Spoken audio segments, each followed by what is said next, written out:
అందరికీ మన ప్రభువును రక్షకుడైనటువంటి యేసుక్రీస్తు వారి పేరిట ప్రత్యేకమైన వందనాలు. ఇర్మీయా గ్రంథము 17వ అధ్యాయం 10వ వచనం చూద్దాం. ఇర్మీయా గ్రంథం 17:10.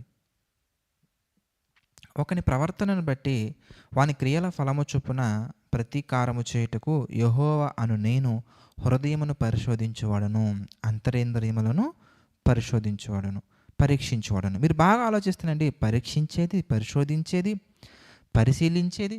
ప్రియులారా, ప్రతి ఒక్కటి కూడా దేవుడు దేనిని పరీక్షిస్తున్నారయ్యా అంటే చేసినటువంటి పనిని కాదండి.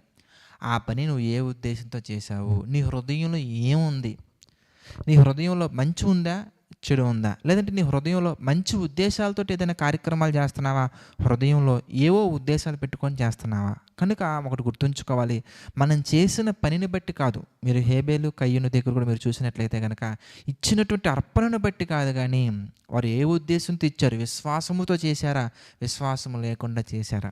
ప్రియులారా, మన జీవితంలో కూడా ఎంతోమందికి మంచి చేస్తామండి, ఎంతోమందికి మేలు చేస్తామండి. వాళ్ళు ప్రతిగా మనకి కీడు చేసే వ్యక్తులుగా మనకు మారుతూ ఉంటారు. మన చుట్టూ గోతులు తవ్వే వాళ్ళుగా ఉంటారు. మన మీదకి ఎన్నో నిందలు వేసే వాళ్ళుగా ఉంటారు. అయితే వాళ్ళందరం చూసినప్పుడు మనకు అనిపిస్తుందండి, అందుకే ఇలా ఉండకూడదేమో అనిపిస్తుంటుందండి. కానీ అది మత్సరపడే తత్వం. అది మత్సరపడే తత్వం. దయచేసి అలా ఉండకండి. ఎందుకంటే మన జీవితంలో మనం మనస్ఫూర్తిగా హృదయపూర్వకంగా మనం మంచిగా చేసామా అయితే బాధపడకండి, మంచిగా చేసామా అయితే దిగులు చెందకండి. అదేంటి బ్రదర్ అలా అంటారు, మరి నా జీవితంలో నా ద్వారా మేలు పొందుకున్న వాళ్ళే నాకు కీడు చేస్తున్నారు కదా, మీరెందుకు అలా చేస్తున్నారు, మీరెందుకు అలా అంటున్నారు బ్రదర్ అంటే కనుక మరొక మాట మీకు చూపిస్తానండి. గలతీలకు రాసిన పత్రిక మనం చూద్దాం. గలతీ పత్రిక మనం చూస్తే 6వ అధ్యాయంలో 7వ వచనం చూద్దామండి.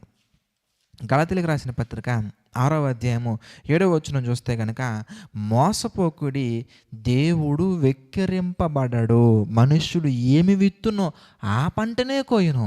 మై డియర్ బ్రదర్, సిస్టర్, మీరు మంచి కనుక చేసి ఉంటే కనుక మంచి ఫలితాన్ని పొందుకుంటారు.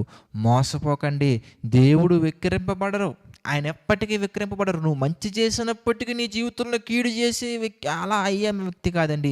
మీరు చెడు చేసినప్పటికీ మీ జీవితంలో మేలు పొందే వ్యక్తులుగా ఎప్పటికీ ఉంచరండి. అవి తాత్కాలికంగా మనకు అలా కనబడుతున్నాయి, కానీ దాన్ని ఎండు మనం చూసామంటే కనుకనండి మన జీవితం మనం చేసినటువంటి పనులను బట్టి ఉంటుంది అనమాట. కనుక నువ్వు శరీరేచ్ఛలను బట్టి విత్తావా, కంటిన్యూషన్లో మీరు చూస్తే మీకు అర్థమవుతుంది. గలతీ పత్రిక 6, 7, 8, 9 వచనాలు మనం చూస్తే కనుక శరీరేచ్ఛలను బట్టి అంటే శరీరేచ్ఛలతో కూడుకుని నువ్వు ఏమైనా చేసావా, దానికి సంబంధించినటువంటి పంటే కోస్తావా. అదే మనం కోసుకుంటాం. ఏది విత్తుతున్నా మనం ఇంతకే ఆత్మ సంబంధమైన విత్తుతున్నావా, శరీర సంబంధమైన విత్తుతున్నావా, మంచి విత్తుతున్నావా, చెడు విత్తుతున్నావా, మేలైనటువంటి చేస్తున్నావా, కీడుతో కూడుకున్నటువంటి చేస్తున్నావా, ఏం పనులు చేస్తున్నావా ఆలోచించుకోండి. ప్రియులారా, ఈ ఉదయకాల సమయంలో మీ హృదయం అంతా మంచిగా ఉంచండి, వాక్యానుసారంగా ఉండండి, వాక్యాన్ని చదవండి, గ్రహించండి, అంగీకరించండి, వాక్యానుసారంగా ప్రవర్తించండి. తప్పకుండా మనం ఆత్మ సంబంధమైనటువంటి ఎన్నో గొప్ప మేలులు పొందుకుంటాం. అంతేగాని ప్రియులారా, వాక్యానికి విరుద్ధంగా వీళ్ళని చూసి మాత్రం ఎప్పటికీ నడుచుకోకండి. అవి ప్రారంభంలో మంచిగా ఉన్నప్పటికీ మనకి ఏదో ఒకరోజు కాటు తప్పకుండా వేస్తాయి. పాముని ఏ విధంగా అయితే ఎంత చక్కగా పోషించినా అది ఏదో ఒక విధంగా మన యొక్క ఆ శరీరం మీద హాని కలిగించే విషయాన్ని ఏ విధంగా అయితే చిమ్ముద్దో, మనం చేసే పాపము కూడా మన మీదకి ఏదో ఒక విధంగా అది మనకి కీడే కలగజేస్తే తప్ప మేడు కలగజేయదు. కనుక పరిశుద్ధత విషయంలో మీరు కాంప్రమైజ్ అవ్వకుండా నిలబడండి. అలాగే నుంచండి. ఏదో ఒక రోజు దేవుడు మనల్ని ప్రపంచంలోని గొప్ప వ్యక్తులుగా నిలబెడతారు. కనుక ఈ విషయాలన్నీ మీకు అర్థమైన మనస్ఫూర్తిగా భావిస్తున్నాను. ప్రార్థన చేసుకుందాం. ప్రతి ఒక్కరి తలలో వంచి ప్రార్థనలు ఏకీభవించండి. ప్రార్థన.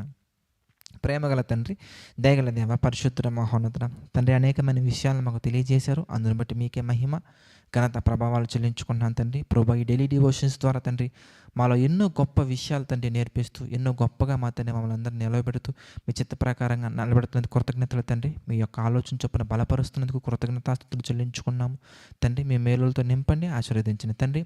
ఈ వీడియోస్ తండ్రి ఎంతమంది చూస్తున్నారు, ఎంతమంది అయితే మా తండ్రి షేర్ చేస్తున్నారు, వాళ్ళందరినీ జ్ఞాపకం చేసుకొని మీ చిత్త ప్రకారంగా తండ్రి ఆశీర్వదించండి తండ్రి. మీ యొక్క ఆలోచనలు తండ్రి ఎల్లవేళలా నిలబెట్టండి తండ్రి. ఈ యొక్క పరిచర్యలో తండ్రి పార్టిసిపేట్ చేస్తున్న ప్రతి ఒక్కరిని బలపరచండి, దీవించండి, ఆశీర్వదించండి తండ్రి. ప్రతిదీ కూడా మీ చిత్త ప్రకారంగా జరిగించండి తండ్రి. సమస్త మహిమ, ఘనత, ప్రభావాలు మీకే చెల్లించుకుంటూ ప్రతిదీ తండ్రి మీ చిత్త ప్రకారంగా జరిగించమని నడిపించమని వేడుకుంటూ మా ప్రభువును రక్షకుడైనటువంటి యేసుక్రీస్తు వారి పేరిట ఈ ప్రార్థన అడిగి వేడుకొనుచున్నాము తండ్రి. ఆమెన్. అందరికీ వందనాలండి. God bless you all.